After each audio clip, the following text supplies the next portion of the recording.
All right, Trump has finished his visit to China and is now on his way back to the US. So, how did Trump's visit to China turn out? In four words, a huge success. But, well, I'm the only one saying that. No one else is saying it. The more mainstream opinion is that Trump made such a big show going to Beijing just to do some business deals. And he didn't even close many deals. Did he sell hundreds of Boeing planes? No, there was no such news. Selling American oil? Some say there wasn't any agreement reached either. As for agricultural products, how much was sold? There's been no follow-up. And releasing Jimmy Lai? That didn't happen either. And as for cutting off fentanyl, that didn't happen either. But I have to say, Trump's visit to China was a huge success. So do you believe it or not? That's the topic I'm bringing you today.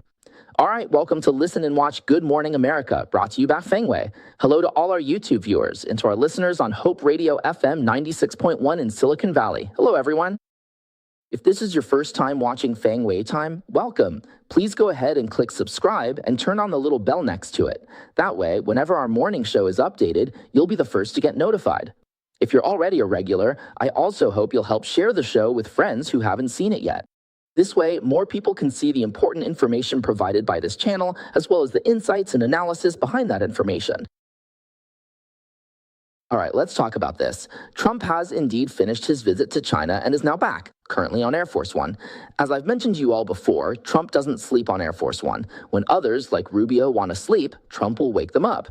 Yeah, so he gets up and starts talking. Trump, that's just how he is. On Air Force One, it basically becomes a paradise for reporters. You know, Trump will stand by the aisle door in what's considered an informal setting and just chat with the journalists. They chat back and forth and end up breaking a lot of news stories. So really, being on Air Force One with Trump is a reporter's paradise because he talks about so many things. All right, let's talk about it. What were the main outcomes of his visit to China? President Trump said that Chinese President Xi Jinping has personally promised him that China will not provide military equipment to Iran. According to Fox News, this outcome made this high-risk meeting, because it really was high risk, seem worthwhile. In fact, before Trump set out, they made thorough preparations since anything could have happened. But as it turns out, he returned safely. Fox News said this could be seen as a major victory for the Trump administration's visit to China. So what about Trump? On Thursday, during an exclusive interview with Fox News' evening host Hannity, who was traveling with him, Trump said that Xi Jinping told him he would not provide military equipment to Iran. Trump said this was a significant statement and that Xi was very firm about it today. What did he say in English? In English, he said he is not going to give military equipment. That's a big statement. He said that today. That's a big statement. He said that strongly. That's exactly what he said. Trump added that Xi Jinping also said, "If I can provide any help, I'm willing to help." All right, let's start with a poll, okay, about what Trump said that Xi Jinping said, not providing military equipment to Iran and also being willing to offer any help. Do you believe it or not? He did say it. Of course he said it. A president or a chairman said this. Do you believe it or not? If you believe it, type believe. If you don't, type don't believe, okay? So what is Feng Wei's opinion on this? I'll share my thoughts in a bit. Trump got this major promise. So then what? Really, what did he give Xi Jinping in exchange? Did they reduce arms sales to Taiwan? Did they delay arms sales to Taiwan? Nothing at all. Was there anything else? Let me tell you, there was nothing at all. So why did Xi Jinping say that? Why did he agree to it? And not only did he agree, he did so face to face and was very firm about it. In Trump's words, he agreed strongly. Why didn't Xi Jinping tell Trump, your arms sales to Taiwan violate our core interests? I can agree not to provide military aid to Iran, but you have to agree to delay arms sales to Taiwan. Why couldn't Xi Jinping say this? Or why didn't he say it? What do y'all think? I think there's just one reason, huh? Xi Jinping wanted to please Trump.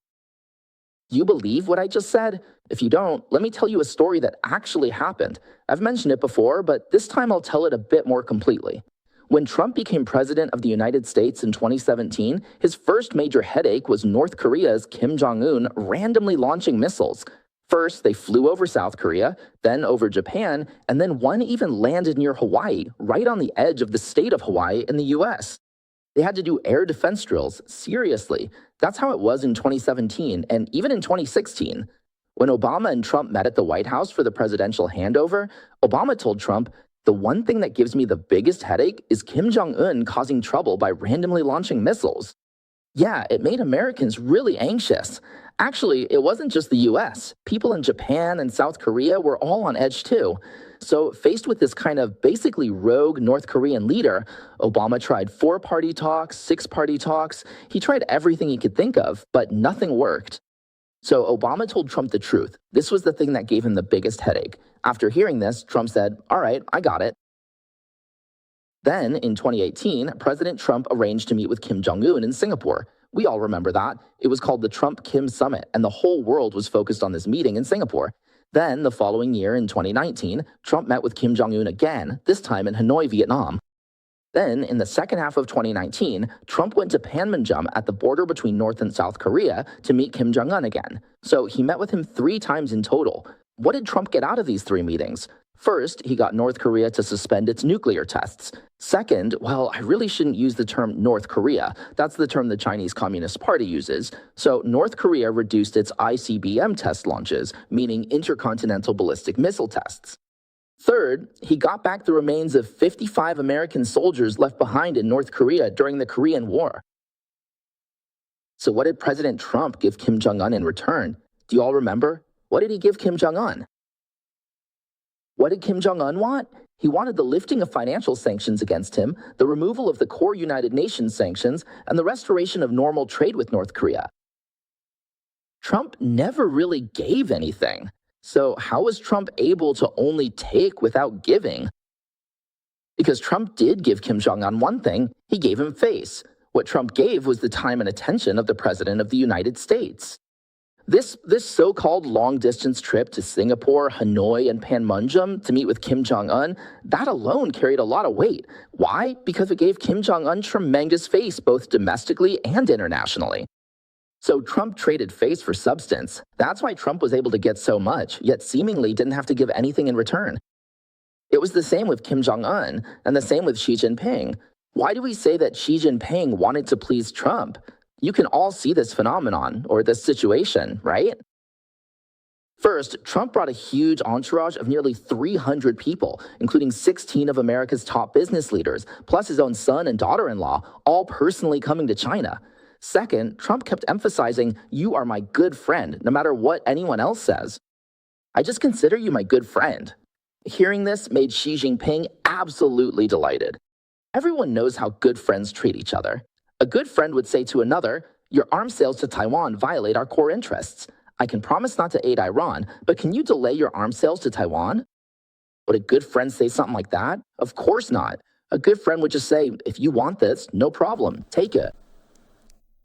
Li Bai wrote in Bring in the Wine, "Fine horses and costly furs, trade them for wine to drown our eternal sorrows.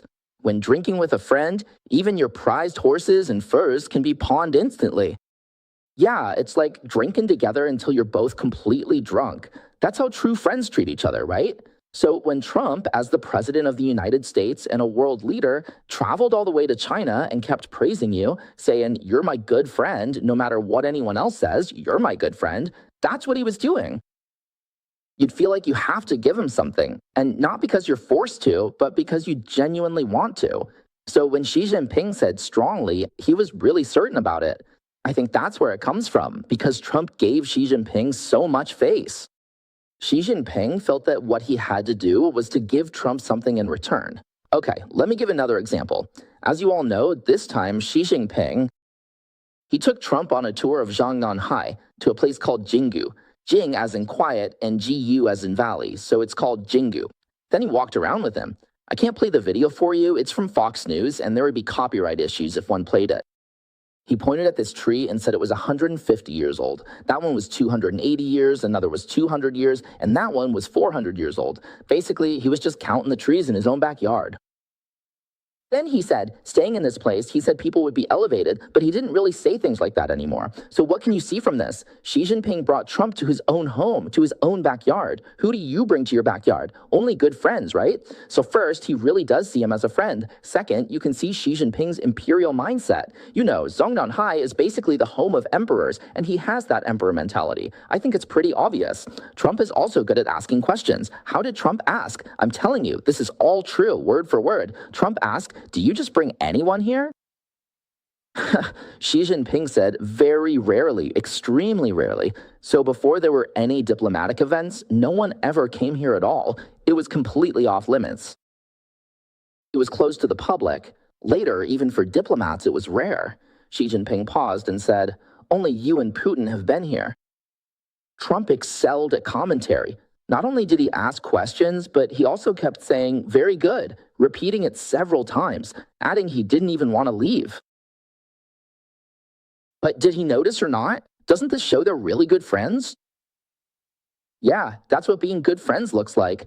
Trump gave Xi Jinping plenty of respect. So in return, Xi Jinping naturally had to give Trump something substantial, a fair deal, right? So this is the result when Trump deals with Xi Jinping, and it's the same outcome when he deals with Kim Jong-un. Actually, it's the same with Putin too. Trump invited Putin to Alaska, went to all that trouble, met him in Anchorage. What does that mean? Was it just a waste of money?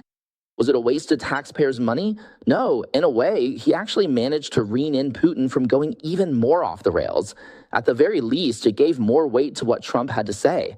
So with Trump, when he speaks to Putin, it absolutely carries both respect and weight. So this brings up a question. Just how valuable is the prestige of the President of the United States? No one has ever really thought about that, right? But there is one person who has thought about it and who knows it well. That person is Donald Trump. Trump, as President of the United States, knows exactly how valuable the prestige of the US president is. He wants to use that prestige as a bargaining chip. And if you add to that the idea that the President of the United States is your good friend, how much more is that worth? What could you get in return for that? Because Trump, well, he's a businessman of the century, truly someone who understands human nature. He knows just how valuable it is to satisfy his opponent's vanity, how much people dream of having a world leader as their personal friend. Think about it, Xi Jinping mobilizes massive resources, wages wars, and ultimately causes rivers of blood to seize Taiwan, all just to gain fame and recognition, right? He wants a name for himself, and today Trump has given him that recognition. Wouldn't that make him happy? And in return, you won't act recklessly or say anything out of line because you've made a promise to your good friend. So now Trump keeps saying, this dictator is my good friend, that dictator is my good friend. Are people still going to criticize Trump? When he went to Beijing, did you all see? Even though he didn't bring back much, he wasn't given anything at all. Just by saying, I'm your good friend, he went to Beijing and brought things back, including the promise he just got from Xi Jinping on the Iran issue. So do you think my analysis makes sense? He got a promise from Xi Jinping through competition without giving anything in return. That's how it happened. This is Trump's art of the deal. As everyone knows, in the 17 months since Trump took office, when it comes to US-China relations, he has been throwing fast punches from all sides, raising tariffs, imposing strict sanctions on high tech, kicking the Chinese Communist Party out of Greenland, kicking him out of Venezuela, then blockading Cuba, launching attacks on Iran, and right before leaving, Trump even sanctioned 5 Hong Kong companies and made a high-profile arrest of a Chinese spy in the US. Basically, he knocked his opponent's teeth out and left them with a bruised and swollen face. Xi Jinping still considers him a good friend. That's just how formidable Trump is. Isn't this the art of the deal? Who else could pull this off? Whether it makes sense or not, if you think it does, I suggest you share this program with more friends, okay? Because in my opinion, this is what I see, and I believe what I'm seeing is really how things are. So if you think this is valuable, please share it, okay? Just click share. That's all it takes. Actually, President Trump sees a lot of things in America that are valuable, things other presidents can't see. For example, how much are America's freedom and security worth? Have you ever thought about that? No one's ever really thought about it, right? But Trump and Lutnick did, and they turned America's freedom and security into an American gold card, or you could call it a golden green card, permanent residency worth $5 million. That's where the Trump gold card comes from, right? Who would have thought of that? So isn't this President Trump's unique vision his art of the deal? All right. If you agree with my point of view, go ahead and give me a like and leave a comment with your thoughts on Trump, okay? If you don't agree, that's fine too. Just leave a comment and tell me why you disagree with what I said. All right, here comes the next question. Will Xi Jinping actually do what he says? Honestly, if you ask me, do we trust Xi Jinping? We just did a poll on that, right? Will Xi Jinping do what he says? If you ask me, I'd say I don't believe he will. If he won't do it, then what's the point? Even though he won't do it, since he said it anyway, so then, because, well, let me put it this way. He won't do it, but he also won't break the agreement easily. Why? Because he's already made a commitment, so there's definitely some pressure on him.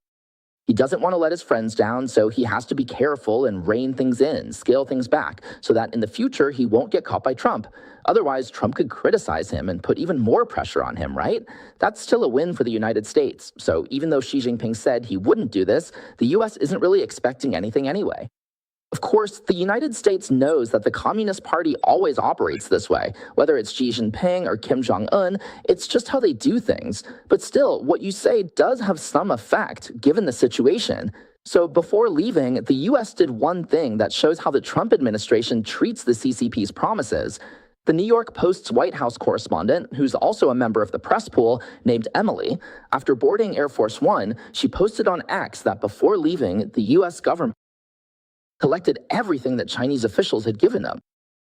Badges, credentials, the disposable phones given to White House staff, the delegations pins, everything. Before we boarded Air Force One, all of it was gathered up and thrown into the trash can under the boarding stairs. Not a single item was taken with us because before boarding, all government officials were strictly forbidden to bring anything from China back. So, in other words, Xi Jinping's promises ended up in the trash too. We have no expectations for the CCP and no expectations for Xi Jinping. But as for the promises you made, you can keep them for yourself and make sure you stick to them. We'll just leave them in your trash can. We're not counting on them. That's just how it is, in my opinion. I'm not sure if I've made America's attitude clear enough, but that's my observation. All right, so next, let's talk about something interesting. How much Trump said on Air Force One. He said a whole lot. The next news segment is actually the real reason why Trump was so hugely successful this time, which I haven't even talked about yet. What exactly made it such a big success?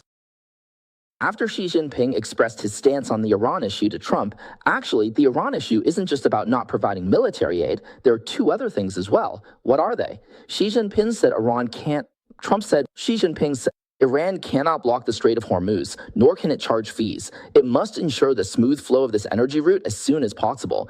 I don't think this is an exaggeration, because if Iran blocks the Strait of Hormuz, right now, China has 70 ships stuck in there. Second, and this is key, Xi Jinping agreed that Iran also can't possess nuclear weapons. So what happened after this was said?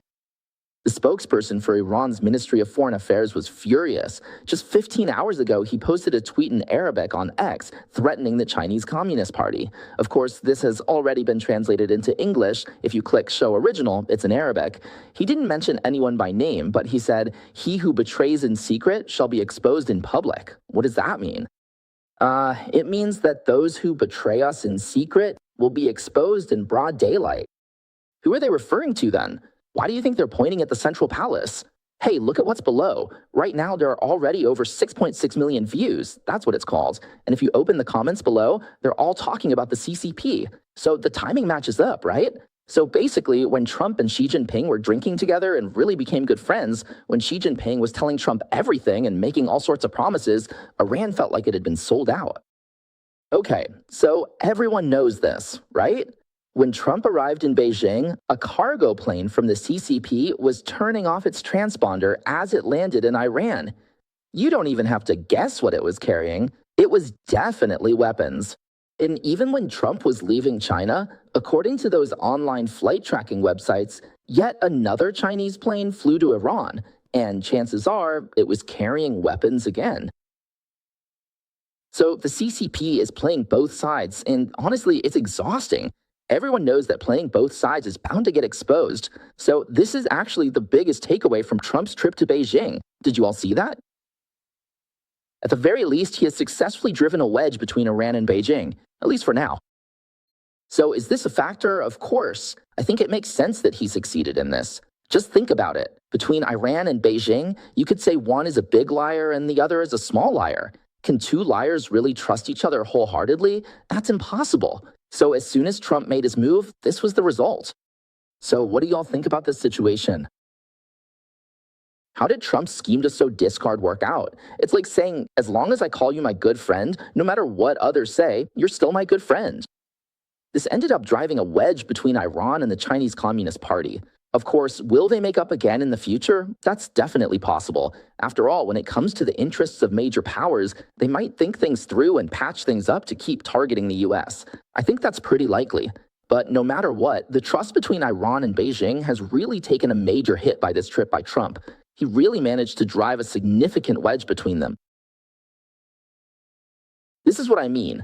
The biggest achievement of the trip to Beijing was driving a wedge between Iran and the Chinese Communist Party. So from now on, China's support for Iran will slow down, decrease, or even temporarily stop.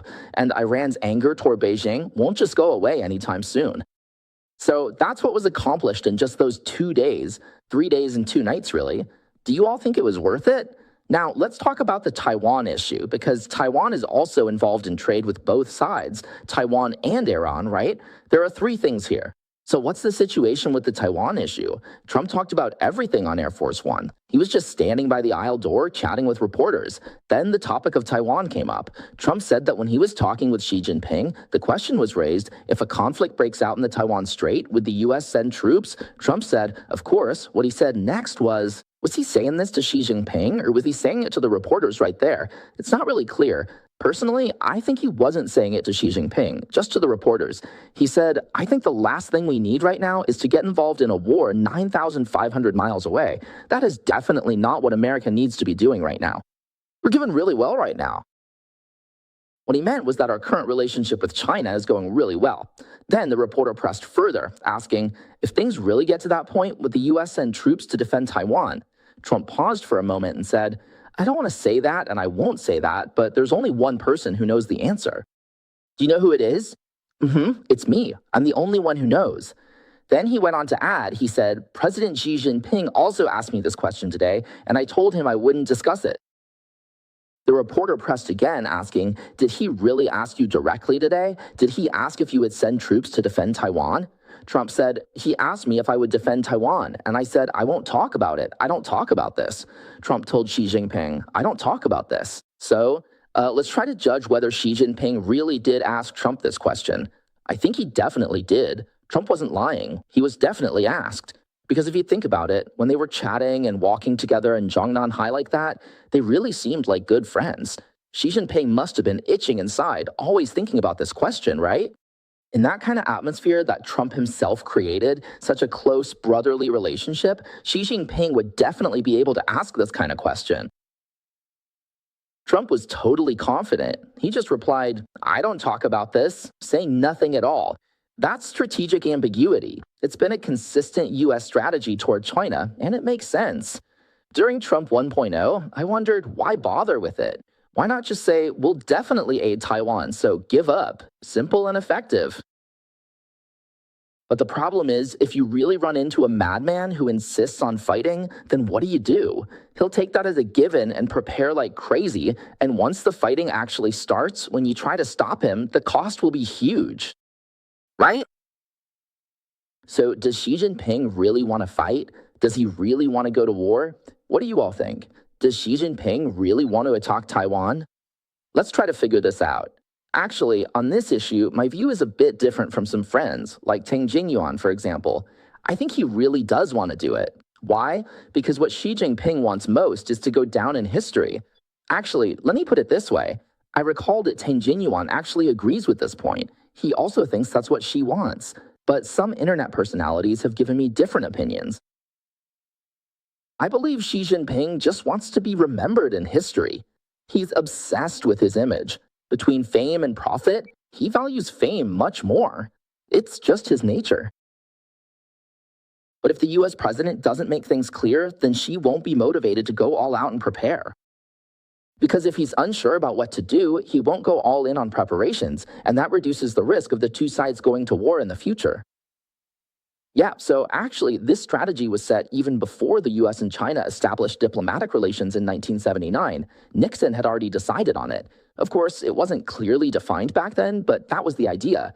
Then, from Carter to Reagan and later to Clinton, it was during the Clinton era that this term was really established. There's an English phrase for it: strategic ambiguity.